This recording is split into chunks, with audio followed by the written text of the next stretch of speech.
lumaban ng MMA. Tatalunin ko talaga siya dahil gusto ko talaga manalo dahil gusto ko makapasok sa global. Siguro may knockout.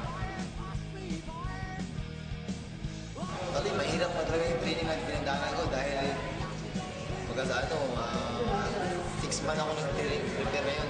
Laban na to. Kaya talagang magandang laban.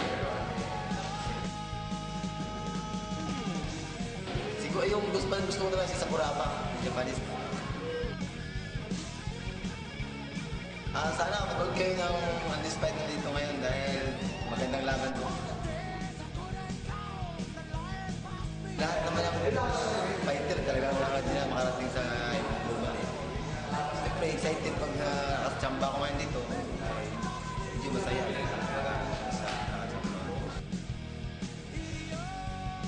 Gilbert, good luck na lang sa ating dalawa.